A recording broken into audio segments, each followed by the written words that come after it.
श्री अरविंद के महाप्रयाण दिवस के अवसर पे हमने आज प्रातःकाल 10 बजे से श्री अरविंद सोसाइटी उत्तर प्रदेश उत्तराखंड द्वारा आयोजित बहुत सुंदर वार्ता, जिसे हमारे श्री अरविंद सोसाइटी हिंदी क्षेत्र के उपाध्यक्ष डॉक्टर JP सिंह जी ने प्रस्तुत किया।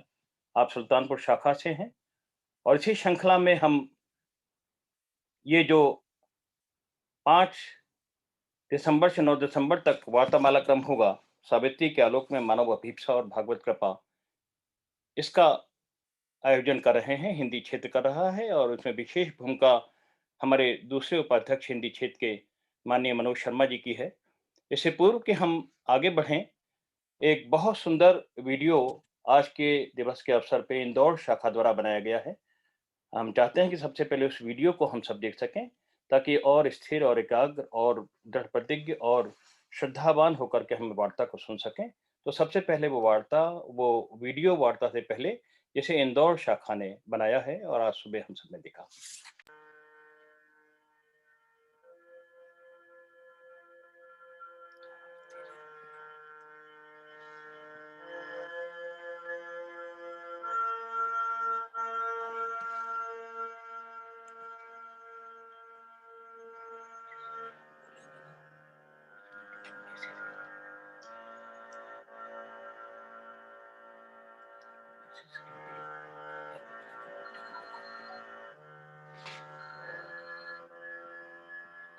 जी भैया, भैया जी।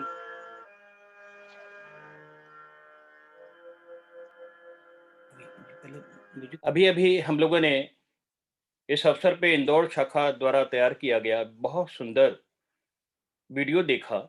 श्री अरविंद ने 5 दिसंबर 1950 को रात्रि 1:26 पर महासमाधि ली और उन क्षणों को अपने वर्णन में श्री निरोध वरण जी लिखते हैं कि अंतिम घड़ी से कोई आधा घंटा पहले उन्होंने पानी पिया और सब पर अपनी करुणा भरी दृष्टि डाली।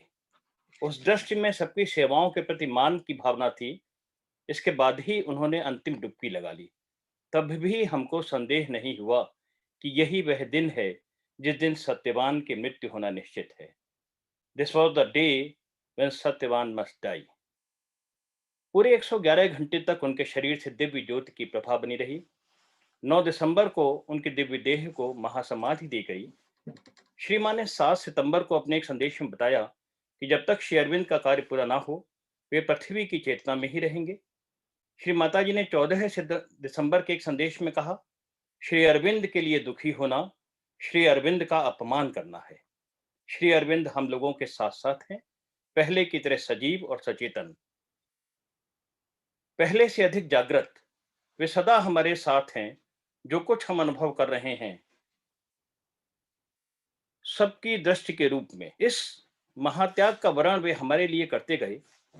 अपनी चिर अमर कृति सावित्री में वे सांकेतिक रूप में लिखते हैं कि एक दिन ऐसा आ सकता है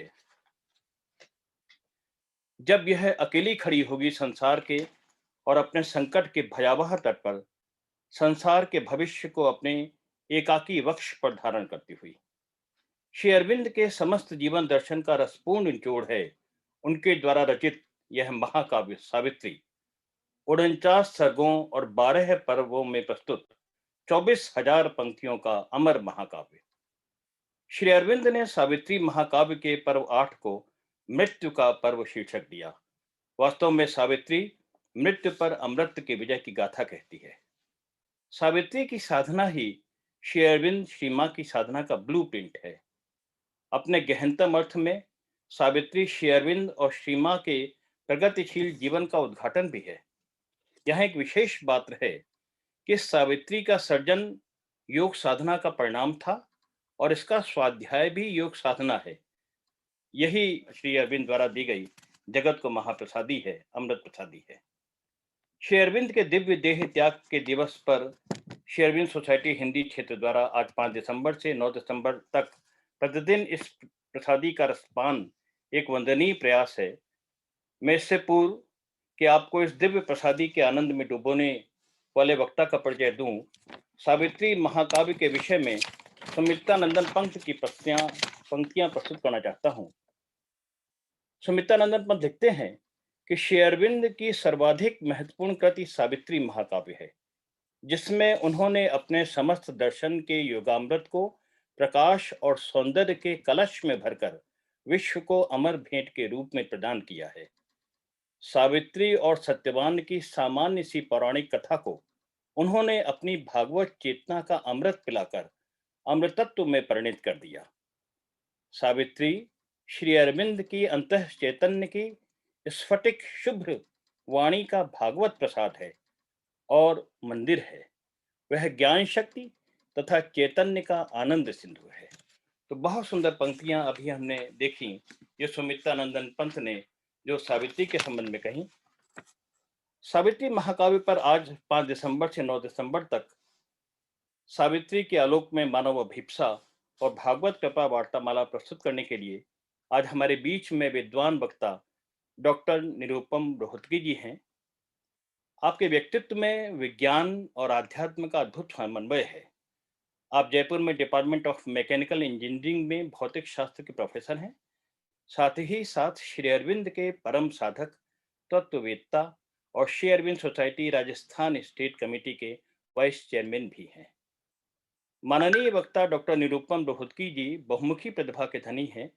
आध्यात्मिकता, धर्मशास्त्र, गीता, वेद और उपनिषद के गहन अध्ययन के साथ साथ योग, ध्यान, मानव विज्ञान, अर्थशास्त्र, राजनीति शास्त्र, राष्ट्रवाद और सामाजिक संवेदनाओं में भी आपकी बड़ी गहरी पैठ है। डॉक्टर रोहतगी जी श्री अरविंद सोसाइटी की जयपुर शाखा में सन 2002 से निरंतर ही सावित्री वार्ता प्रस्तुत कर रहे हैं। वर्तमान में कोरोना संकट काल में भी डॉक्टर रोहतगी प्रति सप्ताह ऑनलाइन बड़ी ही सुंदर और बड़ी प्रभावी सावित्री वार्ता प्रस्तुत कर रहे हैं।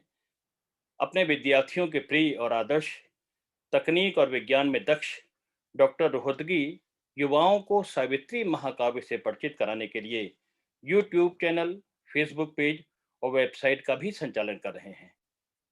यहाँ श्री अरविंद सोसाइटी हिंदी क्षेत्र के माननीय उपाध्यक्ष श्री मनोज शर्मा जी के प्रति मैं पुनः अपना आभार व्यक्त करना चाहूँगा, जिनके सतत समर्पित प्रयासों से आज हम इन विद्वान वक्ता को हमारे बीच में पा रहे हैं और सावित्री महाकाव्य का आस्वादन पा सकेंगे निरंतर 9 दिसंबर तक। तो मैं अब आमंत्रित कर रहा हूँ हमारे बीच में हमारे विद्वान वक्ता डॉक्टर निरुपम रोहतगी जी को। डॉक्टर निरुपम, आप सादर आमंत्रित हैं। नमस्कार, धन्यवाद।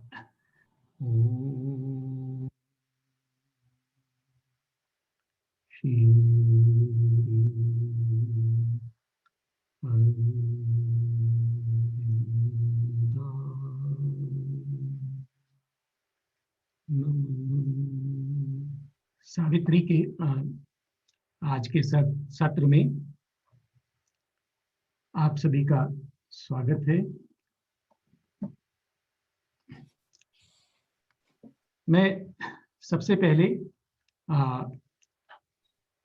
इस विषय के विषय में थोड़ा सा आपको विस्तार से बता दूं कि हम लोग ये जो 5 दिन की हमारी वार्तामाला रहने वाली है उसमें हम किस प्रकार से आगे बढ़ेंगे।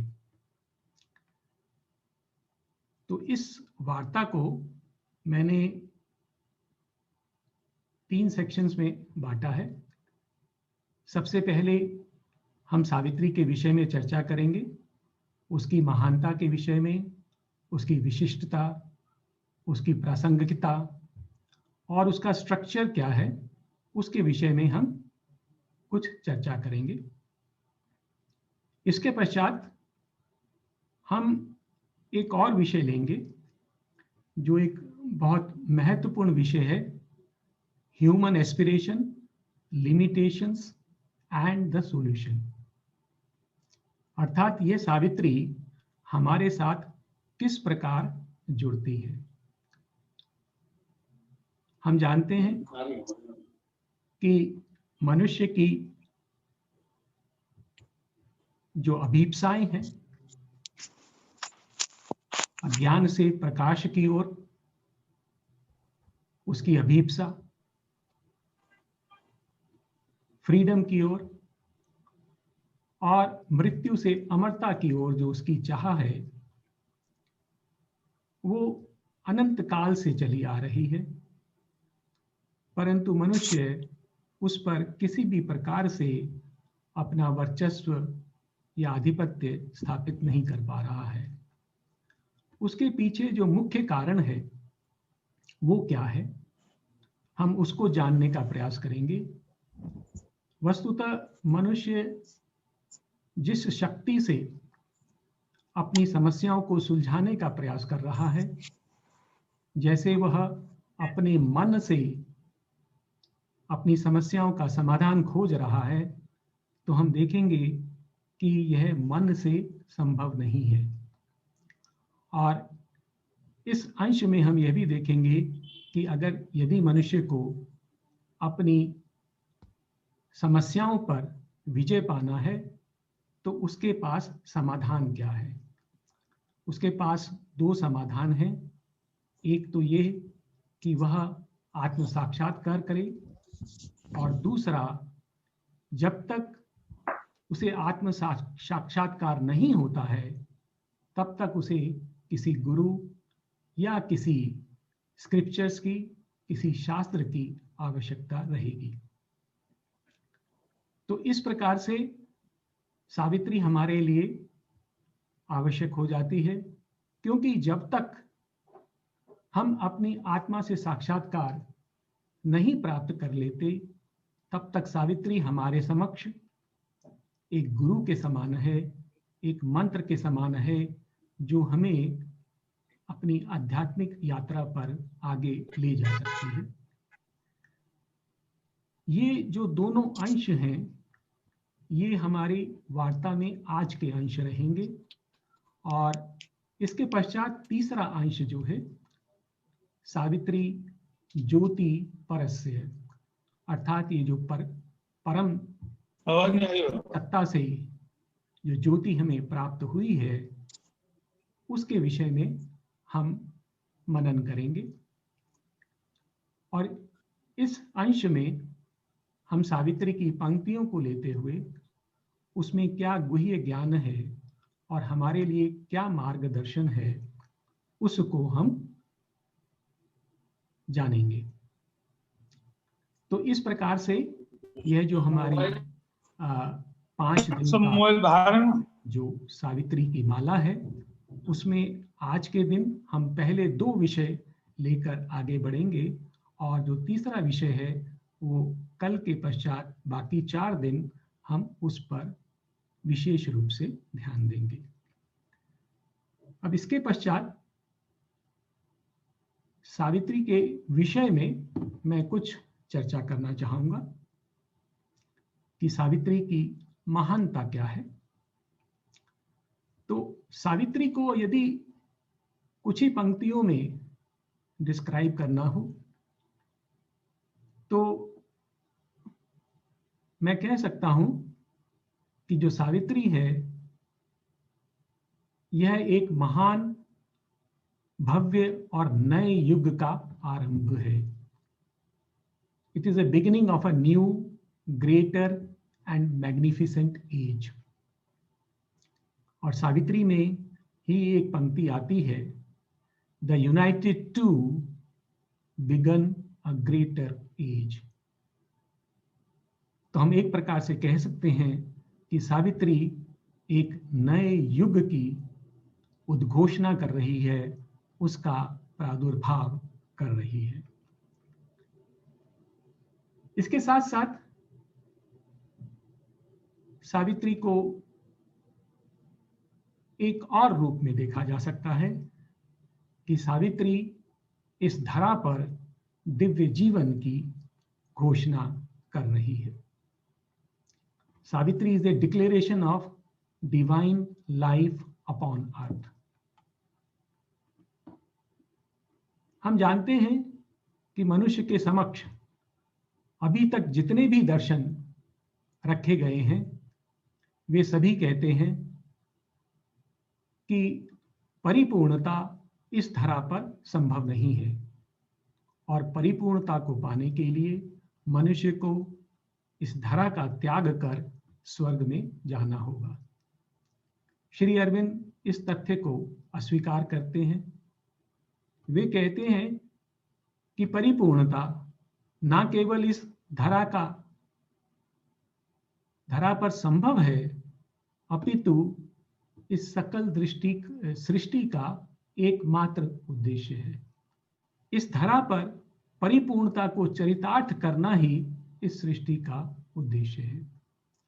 और सावित्री के माध्यम से श्री अरविंद यह घोषणा कर रहे हैं कि यह एक दिन आएगा जब इस धरा पर दिव्य मानव प्रकट होगा, जो साक्षात रूप में भगवान ही होगा। इनसे संबंधित पंक्तियां हैं सावित्री में। ये इसी बात की उद्घोषणा है। Nature shall live to manifest secret God, the spirit shall take up the human play, this earthly life become the life divine. अर्थात एक दिन ऐसा अवश्य आएगा जब इस धरा पर दिव्य जीवन अभिव्यक्त होगा। मनुष्य अपने सत्य को प्राप्त करेगा और स्वयं भगवान के रूप में प्रकट होगा। सावित्री के विषय में श्री मां ने कुछ अपने उद्गार रखे हैं। श्री मां ने कहा है, in truth the entire form of Savitri has descended en masse from the highest region। अर्थात सावित्री पूर्ण रूप में एक उच्च लोक से अवतरित हुई है। और सावित्री क्या है? उन्होंने कहा है, it may then be said that Savitri is a revelation। अर्थात सावित्री एक उद्घाटन है, एक परम सत्य का, परम रहस्य का उद्घाटन है। इसके अतिरिक्त श्री मां ने सावित्री के विषय में कहा है कि each verse of Savitri is like a revealed mantra which surpasses all that man possesses by way of knowledge। Savitri is a mantra of the transformation of the world। अर्थात सावित्री इस जगत के रूपांतरण का मंत्र है।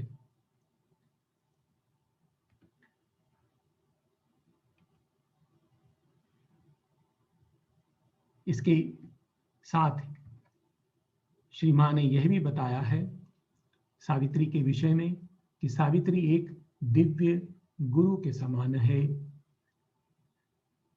Savitri alone is sufficient to make you climb to the highest peaks।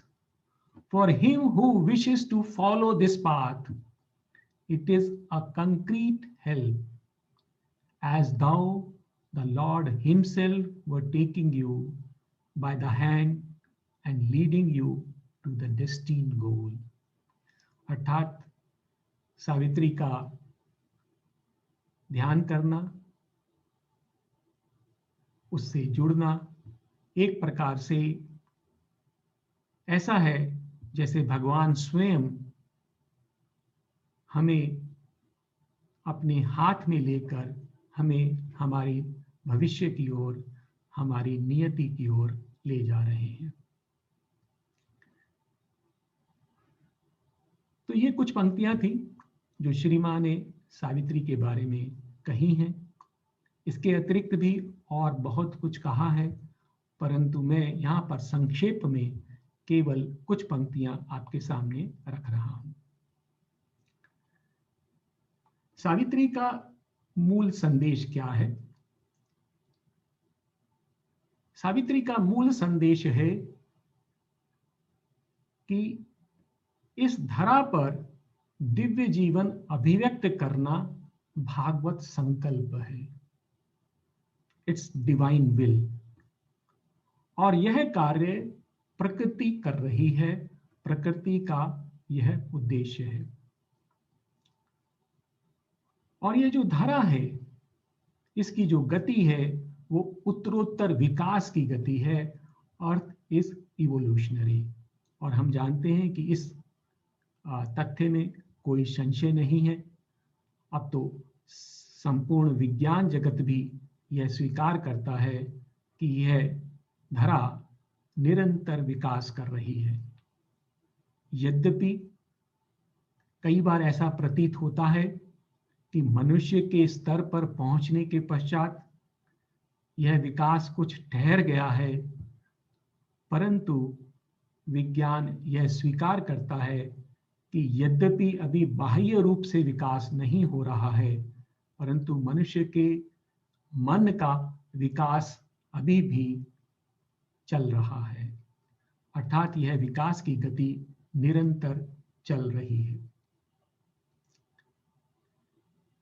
एक और तथ्य ये हमारे सामने रखती है कि मनुष्य प्रकृति की अंतिम कृति नहीं है।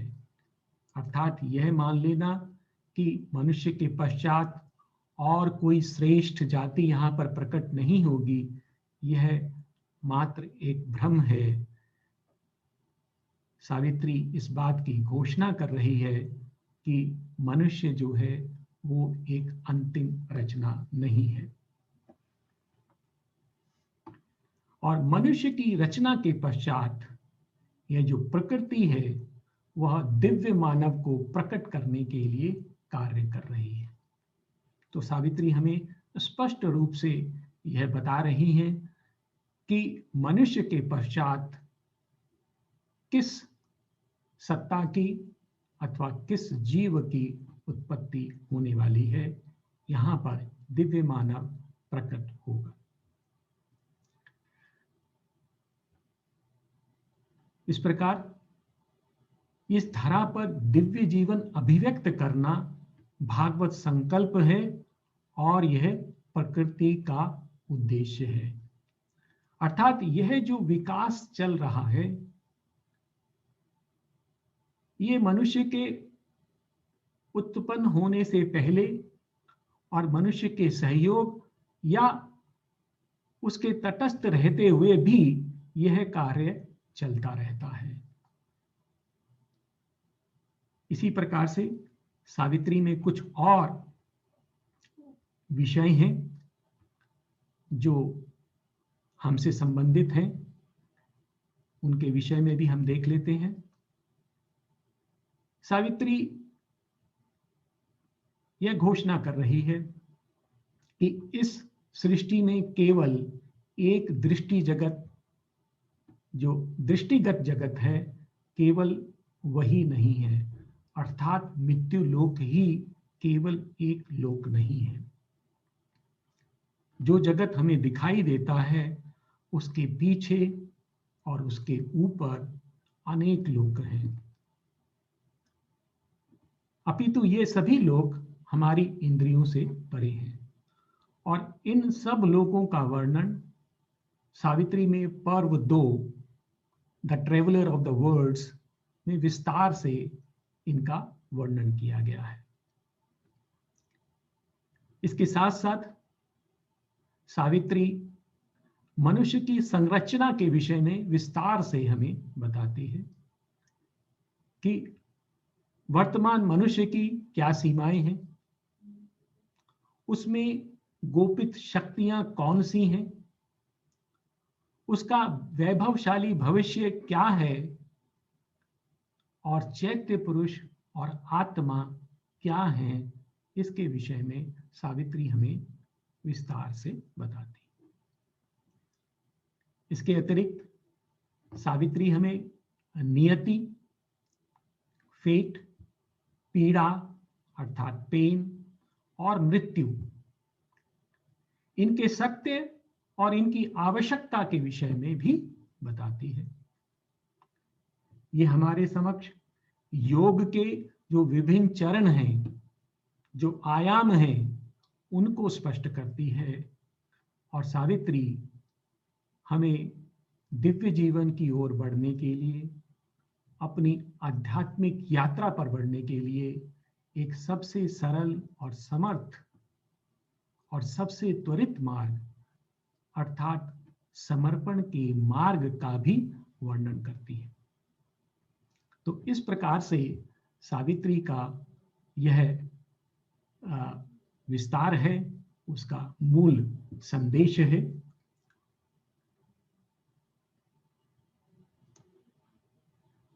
सावित्री का भौतिक स्वरूप कैसा है? सावित्री में कुल 12 पर्व हैं और इसमें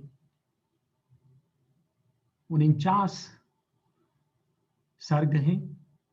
पर्व 8 बुक ऑफ डेथ, इसमें सर्ग 1 और 2 नहीं है। ये एक विशिष्ट बात है कि ये 2 सर्ग नहीं है। इस पर्व में जो पहला कैंटो है वो कैंटो 3 है और सर्ग 1 और 2 नहीं है। इसका जो वर्तमान संस्करण है वो 1993 में पब्लिश हुआ था।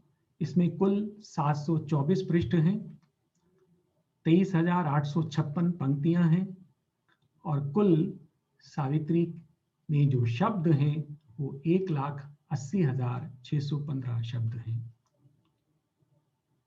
सावित्री के अंदर जो सबसे लंबा सेंटेंस आता है वो एक सेंटेंस 19 पंक्तियों में लिखा गया है, जिसमें एक सेंटेंस के अंदर 144 शब्द दिए गए हैं।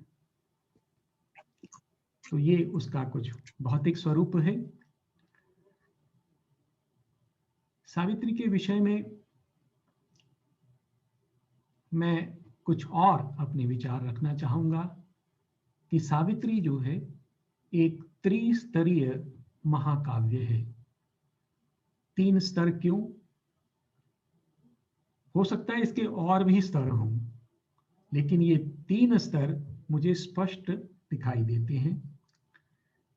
जो पहला स्तर है वो है कि यह सावित्री सत्यवान और सावित्री की एक रोचक कथा है और इसका जो उल्लेख है महाभारत के वर्ण पर्व में सर्ग 291 से 297 में मिलता है। तो ये एक प्रकार से कथा है। अगर हम बाह्य रूप से देखें तो ये प्रेम की एक बहुत रोचक कथा है और जिससे हम सब परिचित हैं। दूसरे स्तर पर सावित्री ज्ञान का भंडार है। सावित्री वेद, उपनिषद और गीता के समकक्ष एक आध्यात्मिक ज्ञान का विशाल भंडार है और इसके साथ साथ यह सुग्राह्य है, अर्थात बहुत स्पष्ट भाषा में हमारे सामने प्रकट किया गया है। तीसरे स्तर पर सावित्री एक मंत्र है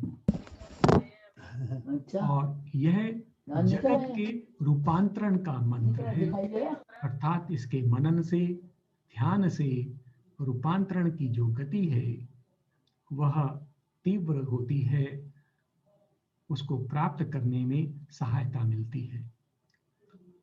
और इसके साथ साथ मैं एक और विशेष बात कहना चाहूंगा कि जो सावित्री है, जैसे कविता का स्वरूप होता है वो हमारे हृदय को जाकर स्पर्श करती है, इसी प्रकार से सावित्री हमारे चैत्य पुरुष को संबोधित करती है। यद्यपि सावित्री में तर्क बहुत अच्छे से दिया गया है और ये हमारे मन को बहुत अच्छी प्रकार से संतुष्ट करती है, परंतु यह हमारे चैत्य पुरुष को भी संतुष्ट करती है, उसको संबोधित करती है, उसको जागृत करती है, उसको पोषित करती है और उसको विकसित भी करती है। तो इस प्रकार से यह सावित्री में मैंने जैसा जाना है उसके बारे में और जो पढ़ा है वो मैंने आपके समक्ष रखा। अब मैं आपके सामने यह जो वार्ता हमारी वार्तामाला है इसके विषय में आपसे कुछ निवेदन करूंगा। सावित्री एक स्पिरिचुअल पोइट्री है और इसको समझने के लिए, जानने के लिए धैर्य की आवश्यकता है, कल्पना शक्ति की आवश्यकता है। सावित्री को समझने के लिए मैं कई इसके ऊपर जो लोगों ने भाष्य लिखे हैं उनको मैं पढ़ने का प्रयास करता हूं, समझने का प्रयास करता हूं। लेकिन इन वार्ताओं में जो कुछ भी मैं आपको बताने जा रहा हूं वो एक प्रकार से एक सब्जेक्टिव अंडरस्टैंडिंग है। मैंने सावित्री को कैसा समझा है वो मैं आपके सामने रख रहा हूं और वस्तुतः मैं आध्यात्मिक रूप से अधिकृत नहीं हूं कि मैं सावित्री के ऊपर बोलूं।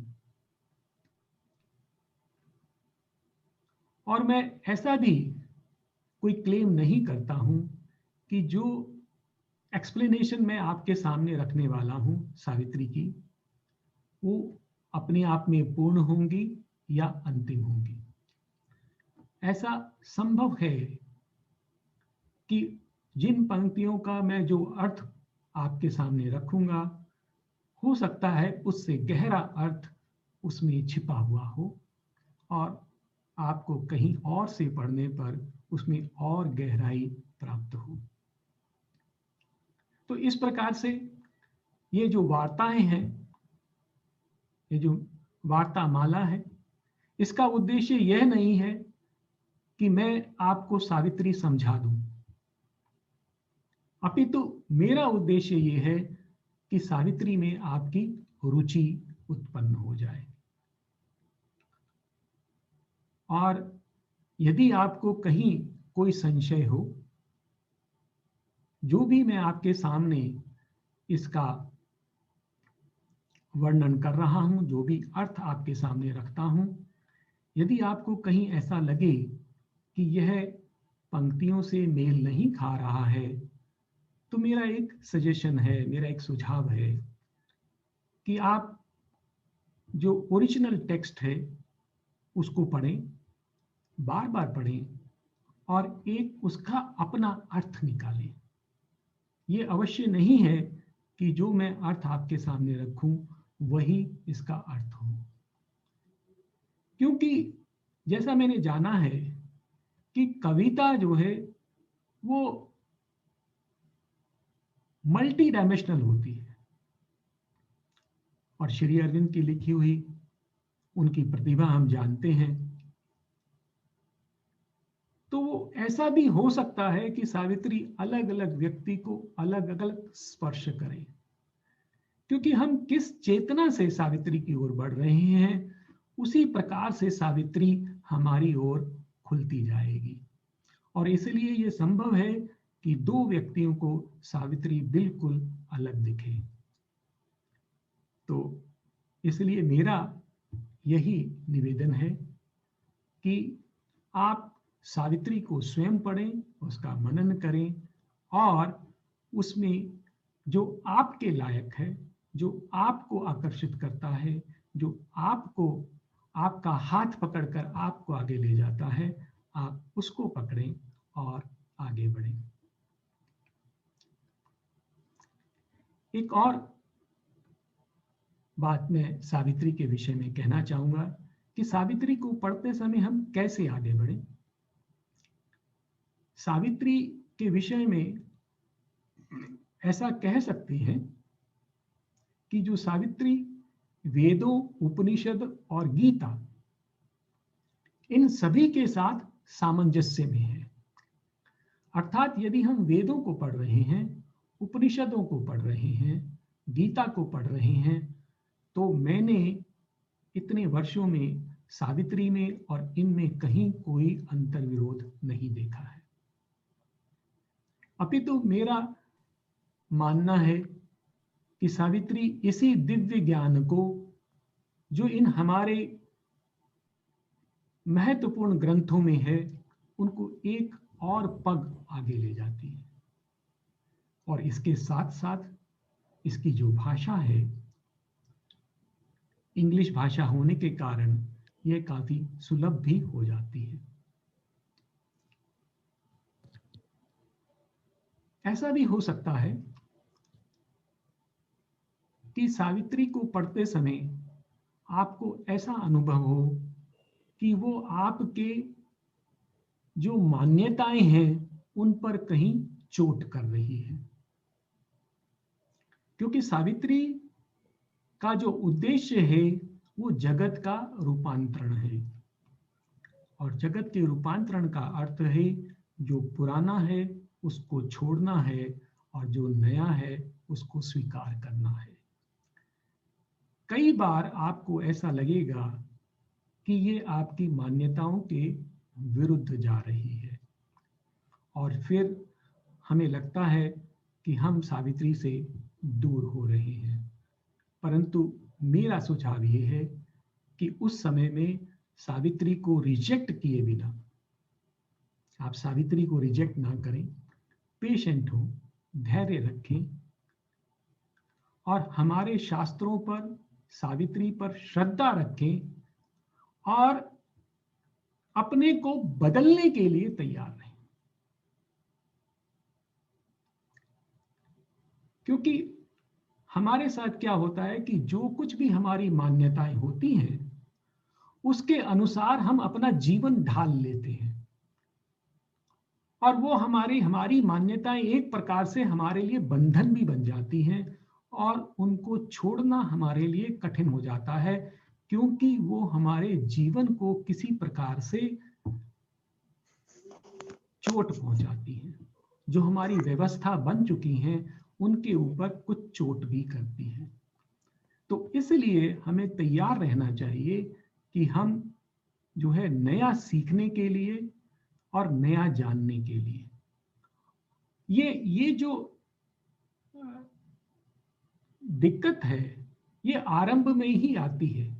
एक बार जब आप सावित्री की चेतना को पकड़ लेंगे तो ऐसा लगेगा कि ये तो सब कुछ आपस में बहुत अच्छी तरह से गुंथा हुआ है, आपको कहीं भी कोई विरोधाभास नहीं दिखाई देगा।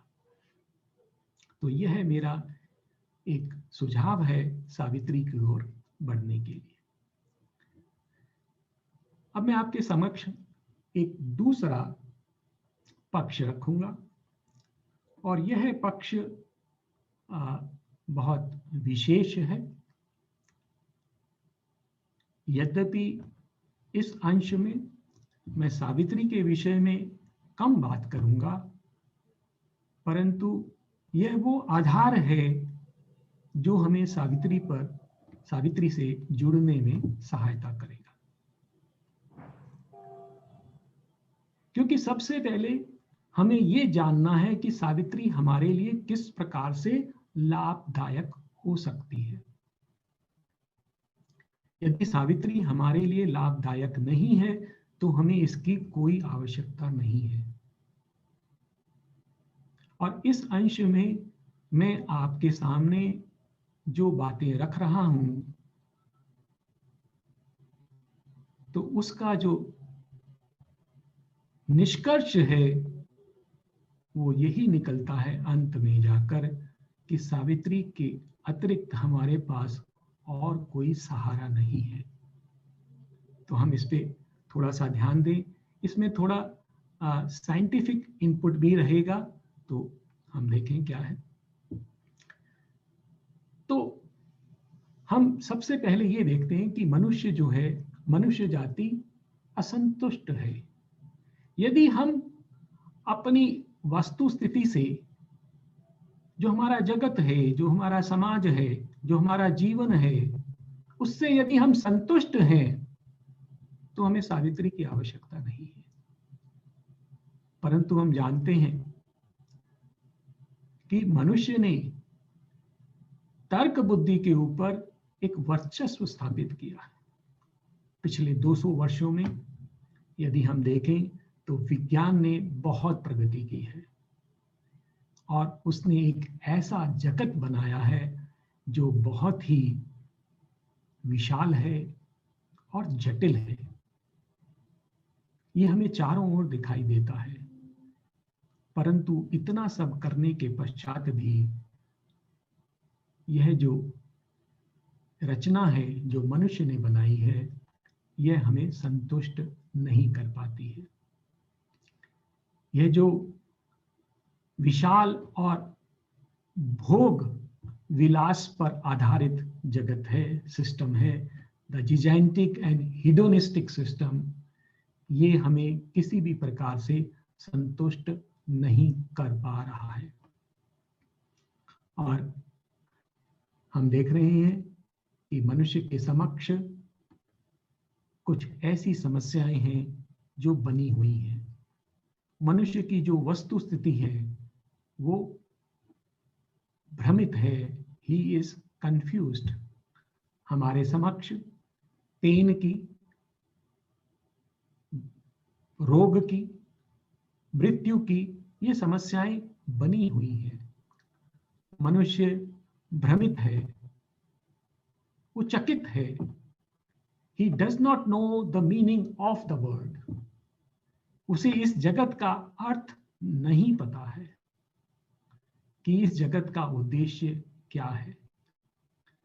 He is ignorant of the meaning of his life. वो अपने जीवन के अर्थ के प्रति भी अनभिज्ञ है और एकमात्र शांति और आनंद जिसकी वह खोज कर रहा है वो अभी भी उससे दूर है। तो इस प्रकार की मनुष्य की स्थिति है। मनुष्य के समक्ष अनेकों ऐसे प्रश्न हैं जो अनुत्तरित हैं। जैसे एक प्रश्न यह है, what is the objective of this world? इस जगत का उद्देश्य क्या है? और what is the aim of human life? इस मनुष्य के जीवन का उद्देश्य क्या है? अथवा यह जो मानव जाति है, यह जगत है, उसका भविष्य क्या है? मनुष्य यह भी जानना चाहता है कि वो शक्तियां कौन सी हैं जो इस जगत का संचालन करती हैं। वो लॉ ऑफ कर्मा क्या है, रीबर्थ क्या है, नियति क्या है, कृपा क्या है, मृत्यु क्या है, गॉड्स एंड देयर वर्किंग, देव और उनका कार्य करने की विधि क्या है। और मनुष्य यह भी जानना चाहता है कि जो भी ज्ञान उसे अभी तक प्राप्त है उसमें कहीं ना कहीं संशय बना रहता है। मनुष्य जानना चाहता है कि ये संशय मुक्त निसंशय ज्ञान कैसे प्राप्त किया जा सकता है।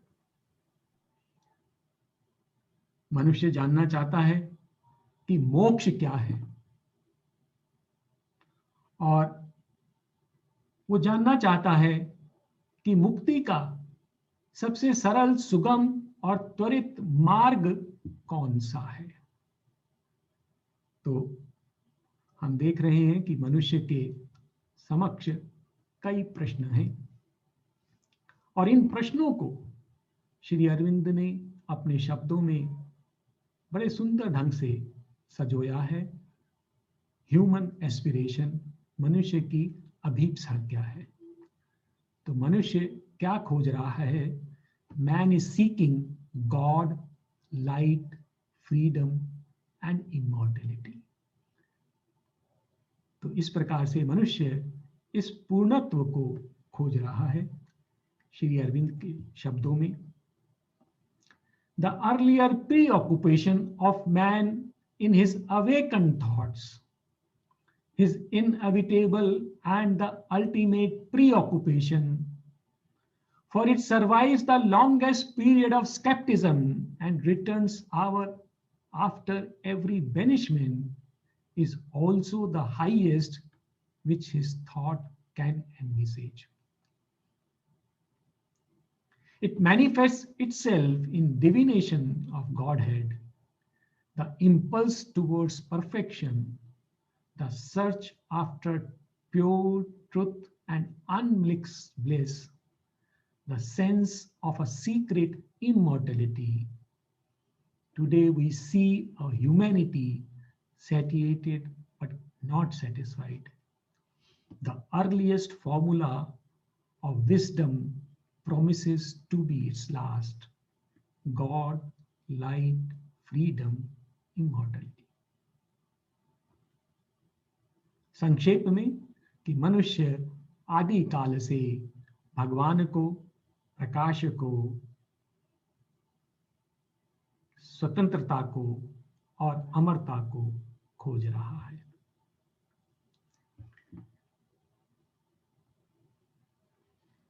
लेकिन इसका समाधान क्या है?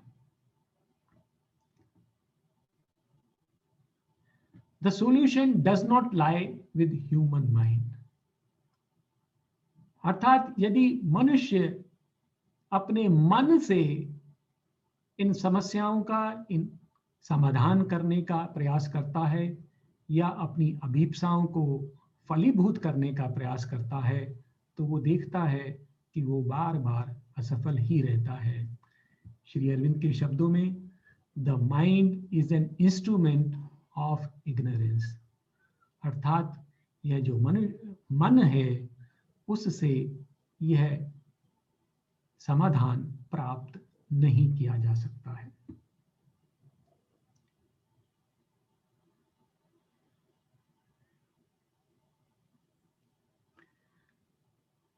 अब ऐसा क्यों है कि इस मन से हम इस समाधान को नहीं पा सकते? क्योंकि हमारे समक्ष जो मुख्य प्रश्न है कि मनुष्य अभी भी असंतुष्ट है, उसके समक्ष बहुत सारे प्रश्न हैं जिनका उसके पास उत्तर नहीं है। युगों युगों के प्रयास के पश्चात भी मनुष्य को ऐसा अनुभव होता है कि कहीं ना कहीं कोई कमी बनी हुई है, और उसके पास साधन क्या है? मन, और मन में भी तर्क शक्ति, और तर्क शक्ति के आधार पर उसने विज्ञान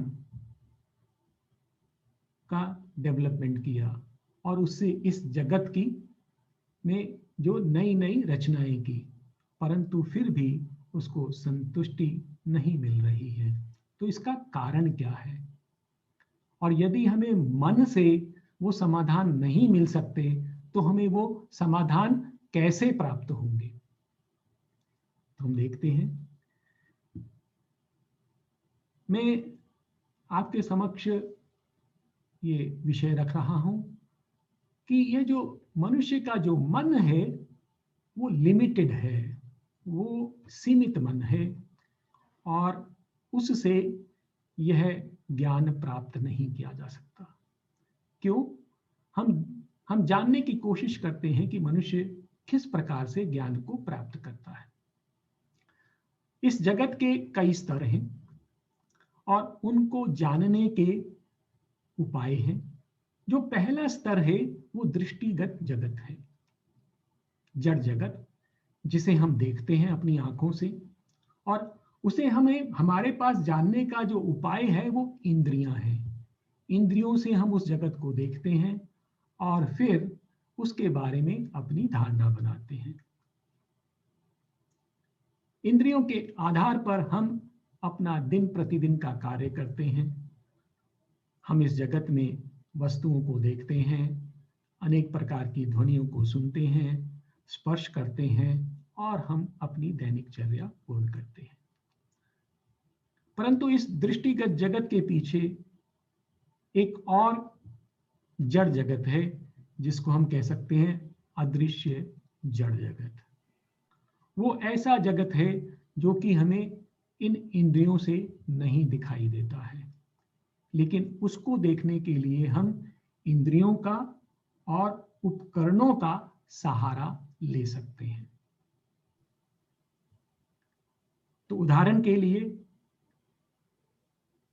यदि हमें किसी दूसरे शहर में देखना हो कि क्या हो रहा है, तो हम जानते हैं आज हमारे पास ऐसे साधन हैं, हमारे पास टीवी है, इंटरनेट है, जो हमें लाइव वहां क्या चल रहा है वो हमारे सामने आ जाता है। तो इस प्रकार से हमने अपनी इंद्रियों और उपकरणों का उपयोग करते हुए हम उस जगत को देख पाते हैं जो कि अभी हमारे लिए अदृश्य है। हम ऐसे अनेक तारे जो हमें नेकेड आंखों से नहीं दिखाई देते, उनको हम टेलीस्कोप से देख सकते हैं। ऐसे बहुत सारे कीटाणु और कोशिकाएं जो हमें आंखों से नहीं दिखाई देती, उनको हम माइक्रोस्कोप से देख सकते हैं। एक्सरे से मनुष्य के अंदर का अस्थि पंजर देख सकते हैं। ये हमें साधारण दृष्टि से नहीं दिखाई देता है, परंतु हम इंद्रियों को और उपकरणों को साथ में उपयोग करके हम इस अदृश्य जड़ जगत को देख पाते हैं। परंतु इसके और परे एक और स्तर है। ऐसी शक्तियां हैं जो जड़ नियमों से बंधी हुई हैं, अर्थात उनके जो नियम हैं वो स्थिर हैं। जैसे हम जानते हैं गुरुत्वाकर्षण की शक्ति या इलेक्ट्रोमैग्नेटिक फोर्स। ये जो शक्तियां हैं ये एक नियम का पालन करती हैं। इन शक्तियों को आप ना तो अपनी इंद्रियों से देख सकते हो, ना ही किसी उपकरण के माध्यम से इन्हें देखा जा सकता है। तो ग्रेविटेशन फोर्स है, इलेक्ट्रोमैग्नेटिक फोर्स है, इलेक्ट्रिक फोर्स है, इसको हम आंखों से या किसी उपकरण से नहीं देखते, फिर भी हम इनके बारे में जानते हैं। वो हमारी क्या विधि रहती है कि हम विज्ञान के द्वारा इंद्रियों का प्रयोग करते हुए, उपकरणों का प्रयोग करते हुए और तर्क का प्रयोग करते हुए हम इनको जानते हैं। ग्रेविटेशन लॉ को हम इसलिए जानते हैं कि ग्रेविटेशन लॉ जो है वो स्थिर नियम है, वो हमेशा एक जैसा ही व्यवहार करता है और हमने अपनी तर्क बुद्धि से उस व्यवहार को पकड़ लिया है और हम जानते हैं कि ऐसा कोई नियम है जो कार्य कर रहा है। तो ना तो हम उस ग्रेविटेशन की शक्ति को आंखों से देख पा रहे हैं, ना ही किसी उपकरण से देख पा रहे हैं, परंतु तर्क के आधार पर हम जानते हैं कि ये जो गुरुत्वाकर्षण की शक्ति है, ये जो ग्रेविटेशन की शक्ति है और जो अन्य शक्तियां हैं, वो सभी एग्जिस्ट करती हैं। और यही नहीं, उनका उपयोग करते हुए हमने इस आश्चर्यजनक जगत की जो मनुष्य ने रचना की है वो हम जानते ही हैं। आज mobile phone, camera, aeroplanes, trains, automobiles, अनेकों चीजें हमने बना ली हैं। इन सब के पीछे विज्ञान के सिद्धांत कार्य करते हैं और वो सिद्धांत कार्य करते हैं, वो जड़ शक्तियां कार्य करती हैं जो एक पैटर्न को फॉलो करती हैं, एक नियम को फॉलो करती हैं। परंतु इसके पीछे भी एक और जगत है जहां पर आकर मन अक्षम हो जाता है, असमर्थ हो जाता है। क्या ऐसा है कि इस जगत में ऐसी शक्तियां हैं जो स्वतंत्र हैं, अर्थात वो किसी नियम का पालन नहीं करती? यदि ऐसा है तो हम उनको कैसे जानेंगे? क्योंकि हमारी सीमा है कि हम इंद्रियों से, उपकरणों से या केवल तर्क के आधार पर इन शक्तियों को जान सकते हैं। इससे आगे हम असमर्थ हैं। और क्योंकि ये जो स्वतंत्र शक्तियां हैं, इनका जो व्यवहार है वो किसी नियम में बंधा नहीं रहता है, इसलिए इनको विज्ञान से नहीं जाना जा सकता है, इनको मन से नहीं जाना जा सकता है। अब ये किस प्रकार की शक्तियां हैं, मैं कुछ उदाहरण आपके समक्ष रखता हूं।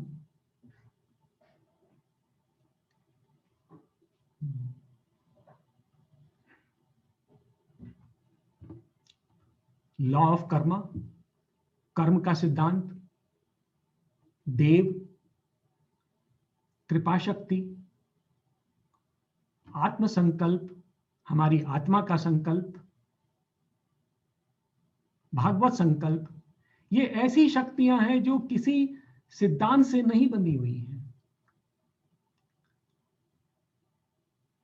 और यदि किसी सिद्धांत से बंधी भी हुई हैं, जैसे यद्यपि जो दिव्य संकल्प है और आत्म संकल्प है ये पूर्ण रूप से स्वतंत्र हैं, परंतु लॉ ऑफ कर्मा, गॉड्स, ये अपने आप में पूर्ण रूप से स्वतंत्र नहीं है।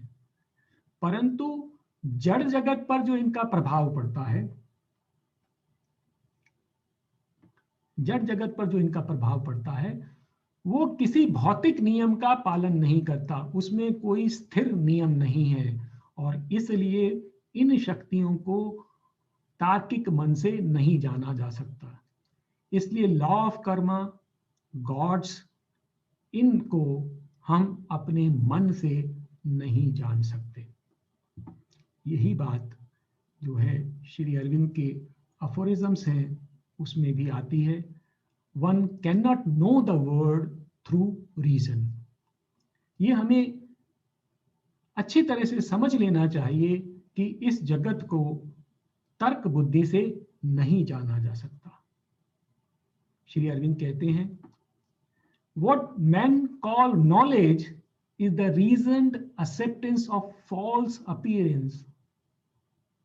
Wisdom looks behind the veil and sees. अर्थात जो तर्क शक्ति है वो केवल जो हमें ऐसी क्रियाएं जो हमें रूप दिखाई दे रहे हैं, जो वस्तुतः एक भ्रम है, वह जो है हम मन को किस प्रकार से समझाएं उसका कार्य करती है। अर्थात तर्क बुद्धि जो कुछ हमें दिखाई दे रहा है वो मन को समझाती है, उसका कारण बताती है, वो सत्य को नहीं देखती है। तो तर्क बुद्धि जो कुछ भी हमारे सामने घटित हो रहा है उसको पैटर्न के रूप में, उसका पैटर्न पढ़ के हमें बताती है और हमें समझाती है, वो सत्य को नहीं देखती है। और श्री अरविंद का एक और अफोरिज्म है, when we have passed beyond knowings then we shall have knowledge. Reason was the helper, reason is the bar. तो ये जो तर्क शक्ति है उससे हम यहां तक आ गए, परंतु ये आगे भी हमारी सहायता करेगी ऐसा संभव नहीं है। तर्क बुद्धि का, तर्क शक्ति का एक अपना डोमेन है, एक क्षेत्र है, उसका हमने भरपूर उपयोग किया, लेकिन हम चाहें कि हर जगह हम तर्क बुद्धि से आगे बढ़ने का प्रयास करें तो हम नहीं बढ़ सकते। वही तर्क बुद्धि हमारे लिए अवरोध हो जाएगी। Reason was the helper, reason is the bar. और यही बात सावित्री में भी आती है, for not by reason was creation made and not by reason can the truth be seen. तो हम तर्क से हम सत्य को नहीं जान सकते। अब हमारी समस्या क्या है कि हमारा जो मन है वो सीमित है, और इस सीमित मन के कारण हम इस जगत में जो अनेकों विद्यमान शक्तियां हैं उनको नहीं जान सकते। हम जगत के रहस्य को नहीं समझ सकते। जब हम इन शक्तियों को ही नहीं जानते तो हम इस जगत के रहस्य को कैसे समझेंगे? और जब तक हम जगत के रहस्य को नहीं समझ लेते तब तक हम अपने जीवन के अर्थ को नहीं समझ पाएंगे, क्योंकि हम भी तो उसके ही अंश हैं। उसी जगत ने तो हमें भी उत्पन्न किया है। तो जब तक हमें जगत का रहस्य नहीं मिलेगा तब तक हमें अपने जीवन का अर्थ भी नहीं मिलेगा। और जब तक हमें जीवन का अर्थ नहीं मिलेगा, तब तक हमारे पास किसी भी प्रकार का कोई भी संपदा हो, कोई भी वैभव हो, कोई भी मान हो, कुछ भी हम अर्जित कर लें, यह सब कुछ अर्थहीन ही प्रतीत होगा और हमें कभी स्थायी संतोष नहीं मिलेगा। तो अब इसका उपाय क्या है? इसका उपाय है मन का अतिक्रमण करना। अर्थात जो मनुष्य के पास जो समाधान है वो क्या है? वो समाधान है साइलेंस द माइंड, कि हमें अपने मन को शांत करना होगा। And wake up to the light in the heart, और हमारे हृदय में जो प्रकाश छिपा हुआ है, आच्छन्न है, उसके प्रति हमें जागृत होना होगा। श्री अरविंद कहते हैं अपने एक एफोरिज्म में, what the soul sees and has experience, that it knows, the rest is appearance, prejudice and opinion।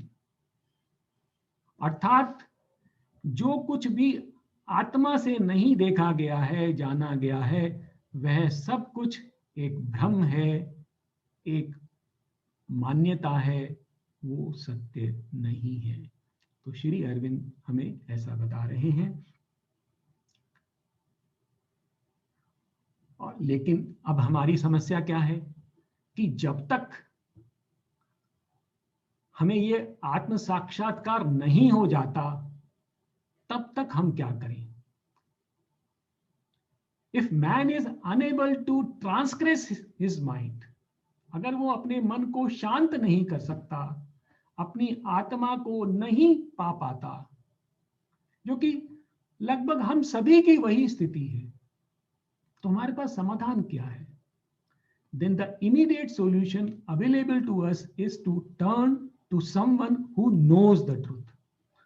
तो हमें किसी उस व्यक्ति का साथ चाहिए जो सत्य को जानता है। तो हमें क्या करना होगा? Listen to the seers, ऋषियों की वाणी को सुनना होगा, शास्त्रों को पढ़ना होगा।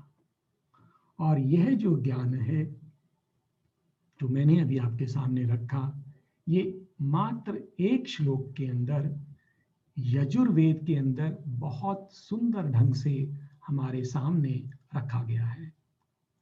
वो मैं श्लोक आपके सामने लाता हूं, और देखिए कितना सुंदर श्लोक है।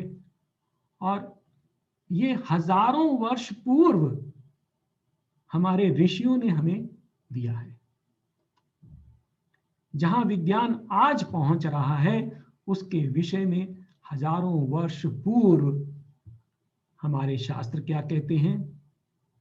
प्रत्यक्षेन अनुमित्यावा यस्तु पायो न बुध्यते एनन विदन्ति वेदेन तस्मात् वेदस्य वेदता।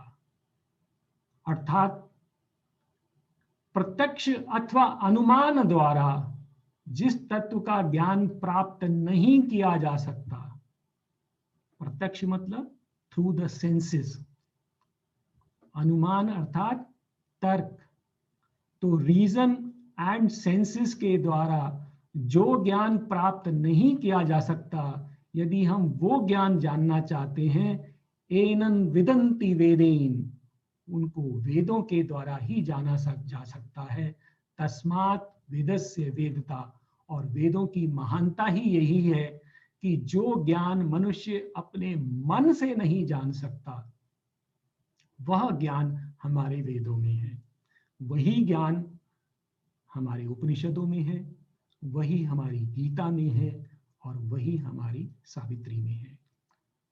और एक और मैं आपके समक्ष बहुत सुंदर श्लोक लेके आ रहा हूं। यह जो श्लोक है गीता से है, और देखिए किस प्रकार से यही बात दूसरे शब्दों में श्री कृष्ण अर्जुन को कहते हैं। ये वो सिचुएशन है जब अर्जुन श्री कृष्ण के समक्ष खड़े हैं और श्री कृष्ण उनको अपना विश्व रूप दिखाते हैं, परंतु अर्जुन उसे नहीं देख पाता है। तो अर्जुन उनसे प्रार्थना करता है कि हे प्रभु, मैं आपके इस वैभवशाली रूप को नहीं देख पा रहा हूं। तो श्री कृष्ण कहते हैं, ना तू माम शक्य से द्रष्टुम अनेनैव स्वचक्षुषा दिव्यम ददामि ते चक्षु पश्य में योगमैश्वरम। अर्थात ये जो तेरे चक्षु हैं, जो नेत्र हैं, इससे तू मुझे नहीं देख सकता। अर्थात तेरी जो मानवीय इंद्रियां हैं, जो तेरी सेंसेस हैं, उससे तू मेरे इस विश्व रूप को नहीं देख सकता। तुझे मैं दिव्य दृष्टि देता हूं, दिव्य चक्षु देता हूं, जिससे तू मेरे ऐश्वर्य को देख पाएगा। और वो दिव्य चक्षु क्या है? वो आत्मा के नेत्र हैं। तो आत्मा से अनभिज्ञ जो मनुष्य है, उसकी स्थिति कैसी है? वो एक अंधे मनुष्य के समान है।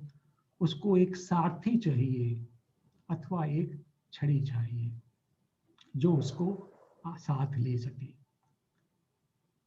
तो जब तक हमारे पास आत्म साक्षात्कार नहीं है, जब तक हमने अपनी आत्मा से भेंट नहीं कर ली है, तब तक हमारा मार्गदर्शन कौन करेगा? हम मन से आगे नहीं बढ़ सकते। तब तक हमारे लिए जो हमारे पास सहारा है वो है सावित्री। तो सावित्री एक वह सारथी है जो हमें सत्य का बोध भी कराती है और हमें दिव्यता के मार्ग पर आगे भी ले जाती है। तो सावित्री का ये महात्म्य है और इसलिए ये सावित्री हमारे लिए आवश्यक है। कुछ चंद मिनट और हैं, 2-3 मिनट में मैं अपनी बात ये समाप्त करूंगा यहाँ पर।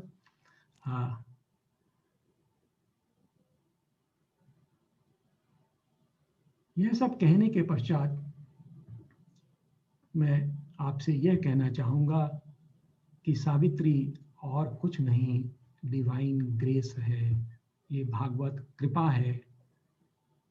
सावित्री वेद, गीता, उपनिषद इत्यादि समस्त ग्रंथों का समस्त ज्ञान अपने में समेटे हुए है। ये एक भागवत प्रसाद है जो हमारी आध्यात्मिक यात्रा में एक दिव्य सारथी और एक दिव्य गुरु के समान हमारी सहायता करती रहती है, मार्ग दर्शन करती रहती है। तो ये जो है हमारी सावित्री से अपेक्षा भी है और उसके विषय में हमारा मंतव्य भी है।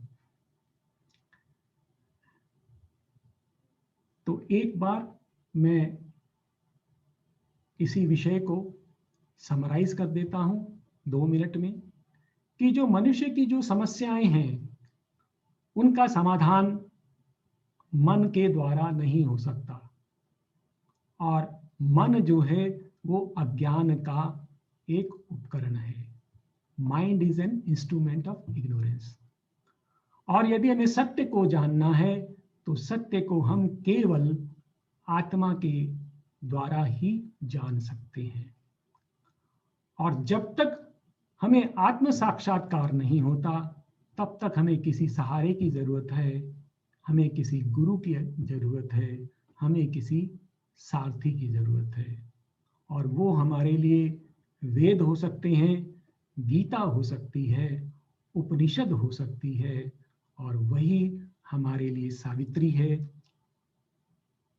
वो हमें ज्ञान देती है, हमें मार्गदर्शन देती है। और सावित्री की तो एक और शक्ति है कि उसके सिर्फ मनन से ही वो रूपांतरण भी करती है। वो मंत्र के समान है जो हमें आगे ले जाती है।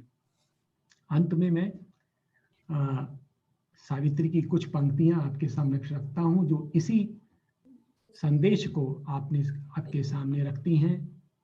If mind is all, renounce the hope of bliss.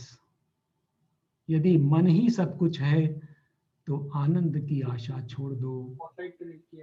If mind is all, renounce the hope of truth. यदि मन ही अंतिम सत्ता है तो सत्य को जानने की आशा भी छोड़ दो। For mind can never touch the body of truth. मन कभी भी सत्य की देह को स्पर्श नहीं कर सकता. And mind can never see the soul of God. और मन कभी भगवान को नहीं देख सकता. तो ये मेरा निवेदन है आपके समक्ष. तो मेरे अनुसार मैंने शायद आपको ये बता दिया कि हमें कितनी अधिक आवश्यकता है सावित्री की. और आगे आने वाले सत्रों में अब हम सावित्री की पंक्तियों से उन सत्य को जानेंगे जो सावित्री हमारे समक्ष रखती है और जिनके द्वारा वो हमारा मार्गदर्शन करती है. बहुत बहुत धन्यवाद डॉक्टर निरूपम जी, बहुत सुंदर व्याख्या. और हम सब इस सावित्री महाकाव्य के प्रसाद के आस्वादन में उसके रस में डूब गए. बहुत सुंदर व्याख्या. मैं इस अवसर पे आपको बता दूं कि इस वार्तामाला का लाइव प्रसारण फेसबुक पे भी हो रहा है और निरंतर 4 दिन आने वाले 9 दिसंबर तक हम निरंतर 5:50 पे इस लिंक को खोलेंगे. आश्रम के द्वारा आज इस अवसर पे जो संदेश प्रसारित किया गया है, मैं आपको इसके स्क्रीन पर शेयर करना चाहता हूं. A mutual depth binds man to the supreme. His nature we must put on as he put ours. We are sons of God and must be even as he. His human portion we must grow divine. Our lives is a paradox with God for key. बहुत सुंदर message आया हुआ है हिंदी. ये हिंदी भी हम इसका अनुवाद अवश्य पढ़ेंगे.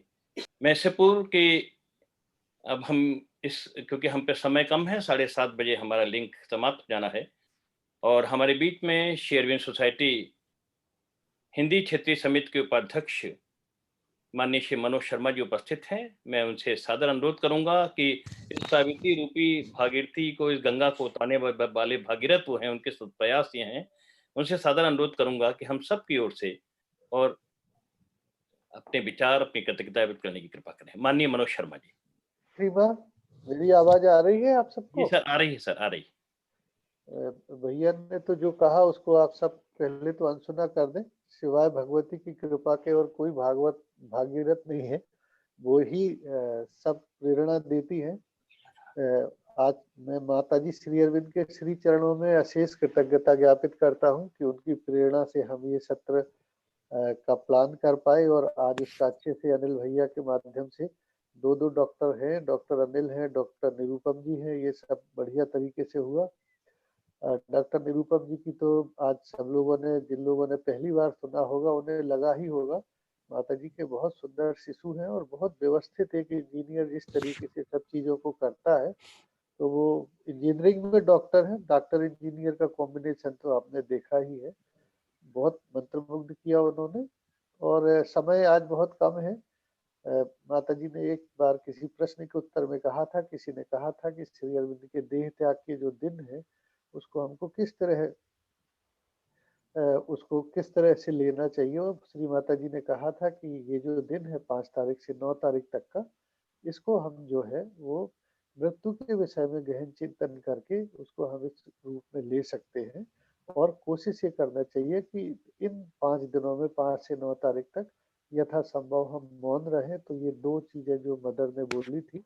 यहाँ उपस्थित जितने श्री अरविंद सोसाइटी के सदस्य हैं, श्री अरविंद सोसाइटी के सदस्यों के अलावा जितने माननीय हमारे भाई बहन उपस्थित हैं, वे सबको बहुत बहुत साधुवाद और बहुत आभार व्यक्त करता हूँ. विशेष रूप से अनिल जी को बहुत आभार व्यक्त करता हूँ इतने सुंदर संचालन के लिए.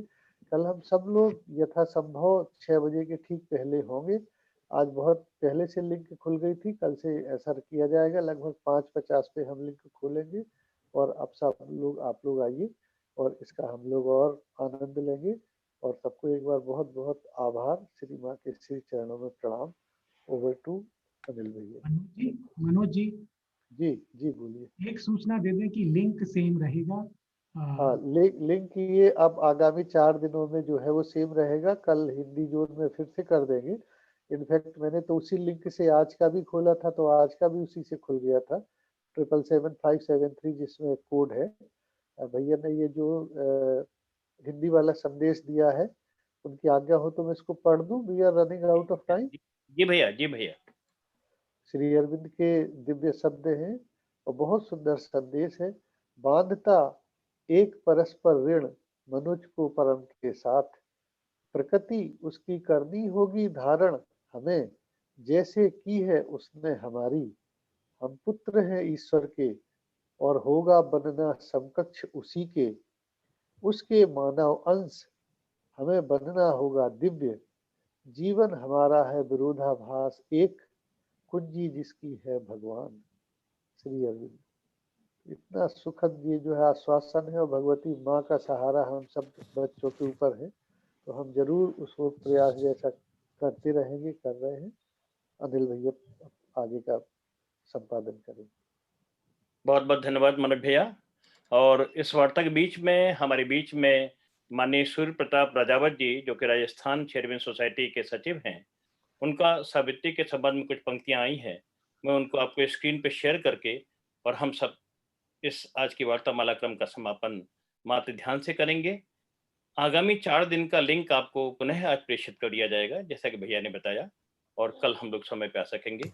आपके सामने स्क्रीन पे सूर्य प्रताप सिंह राजावत जी, जो कि सचिव हैं शेरविन सोसाइटी राजस्थान के, उनका सावित्री का मूल संदेश उन्होंने भेजा है। मैं पढ़ देता हूं इसको। सावित्री का मूल संदेश: धरा पर दिव्य जीवन की अभिव्यक्ति भागवत संकल्प है और प्रकृति का उद्देश्य है। धरा की गति उत्तरोत्तर विकास की गति है। मनुष्य प्रकृति की अंतिम प्रति नहीं है। मनुष्य की रचना के पश्चात प्रकृति दिव्य मानव को प्रकट करने के लिए कार्य कर रही है। धरा पर दिव्य जीवन अभिव्यक्त करना भागवत संकल्प का उद्देश्य है। भागवत संकल्प है, उद्देश्य है। आइए अब हम सुने हैं कार्यक्रम के अंत में मात्र ध्यान के द्वारा आज की इस वार्तामाला का समापन करेंगे। मात्र ध्यान।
कल पुनः हम सभी